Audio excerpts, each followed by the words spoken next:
100 مردوں سے زیادہ طاقت. اب جو بات کہنے لگا ہوں، جو نتیجہ دینے لگا ہوں، اس پر خاص توجہ آپ فرمائیں گے. ذرا فکری طور پر، نظریاتی طور پر ایک چیز کو سمجھیے. ہم سمجھتے ہیں کہ جوان لڑکا ہے جی، جو مرضی کرے، عمر ہے جی. آپ ذرا بات پر غور کیجئے گا کہ حضور صلی اللہ علیہ وسلم میں طاقت 100 مردوں سے زیادہ ہے اور حیا کواری لڑکیوں سے بھی زیادہ ہے. ذرا اس بات کا تقابلی جائزہ کیجئے گا کہ طاقت 100 مرد سے زیادہ ہے لیکن حیا کواری لڑکی سے بھی زیادہ ہے. اس کا معنی یہ ہوا کہ جس ٹہنی کو پھل زیادہ لگ جاتے ہیں وہ جھکا کرتی. تو حیا تو حسن ہے.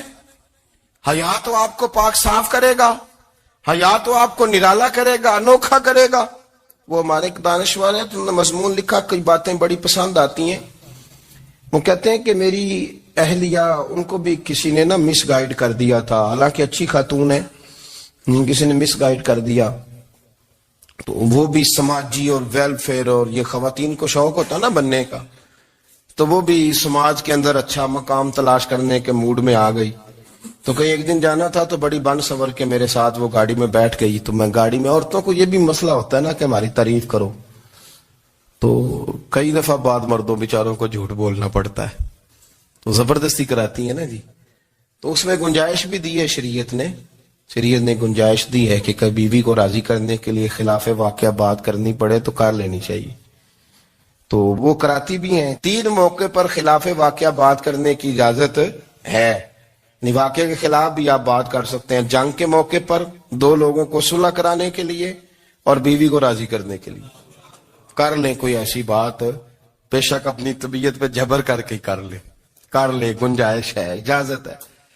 تو وہ کہتے ہیں جب وہ گاڑی میں میرے ساتھ بیٹھی بن سور کے، وہ تقاضا کرنے لگی کہ میں نے بڑے اچھے کپڑے پہنے ہیں پر آپ نے توجہ نہیں کرائی. تو سیانا بندہ تھا، وہ چاہ رہا تھا کہ میری خاتون سمجھ جائیں. وہ کہتے ہیں مجھے پتا تھا کہ بیچاری مس گائیڈ ہو گئی ہے، دل کی بڑی اچھی ہے، سیانی ہے، لیکن اس کو کچھ خواتین نے، کچھ لوگوں نے مل کے اس کو ذہن غلط کر دیا ہے کہ سماج میں نکلو، باہر جاؤ، کام کرو، فلاں کرو، اپنی مرضی سے جیو. تو میرے ساتھ گاڑی میں بیٹھی کہیں جانے کے لیے، تو مجھ سے کہنے لگی کہ آپ نے میری طرف توجہ ہی نہیں کی، آپ نے کوئی ذکر ہی نہیں کیا کہ میں کیسی لگ رہی ہوں. تو وہ کہتے ہیں میں نے اسے کہا کہ اگر تو ناراض نہ ہو تو پھر میں صحیح والی تعریف کر دوں. تو اس نے کہا کہ آپ کر دیں. تو کہتے ہیں میں نے درد سے اور خلوص سے اپنی بیوی سے کہا، خلوص کے ساتھ. میں نے کہا میں تو روز گھر ہوتا ہوں، روز شام کو گھر ہوتا ہوں، اگر تو میرے لیے تیار ہوتی تو میں تیری تعریف کرتا، لیکن آج تو باہر جانے کے لیے تیار ہوئی، تو پھر ان سے تعریف کی امید رکھ جن کے لیے تو نے تیاری کی ہے. میرے لیے تیاری کرتی تو میں تو ہر شام تیرے پاس ہوتا ہوں. کہتے ہو میرے لفظوں میں درد تھا تو وہ بھی رو پڑی اور کہنے لگی آپ گاڑی روک دیں، مجھے باہر جا کے کسی کو راضی نہیں کرنا، میں نے اسے راضی کرنا ہے جس کو رب کریم نے میرا شوہر بنایا ہے اور میرے لیے منتخب کیا ہے میرے ماں باپ کو. میں واپس لوٹتی ہوں. یہ ایک پہلو ہے سو لگتا ہوا، اس کو سمجھا جائے. رسول کریم صلی اللہ علیہ وسلم عرب کی کواری لڑکیوں سے زیادہ حیا والے تھے. کواری لڑکیوں سے زیادہ حضور حیا فرمایا کرتے تھے. جب خانہ کعبہ کی مکہ شریف میں تعمیر ہو رہی تھی نا، اہل عرب اس کو تعمیر کر رہے تھے، تو نبی پاک صلی اللہ علیہ وسلم اپنے چچا حضرت عباس کے ساتھ خانہ کعبہ کی تعریف میں مصروف تھے.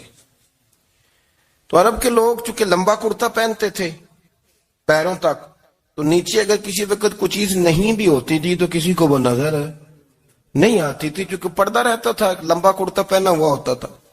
تو جب بچے، سرکار کی عمر مبارک بھی ابھی تھوڑی تھی، تو اس طرح بچے جب نکلتے تو وہ کئی دفعہ اپنی تہمت اتار دیتے نیچے سے، اور کوئی مزدوری کرنے لگتے تو 3-4 طے کر کے تہمت کی کندھے پہ رکھ لیتے. جس طرح کبھی دیہاتوں میں لوگ کپڑا سر پہ رکھتے تھے کہ اوپر اگر کوئی وزنی چیز رکھیں گے تو وہ تکلیف نہیں دے گی.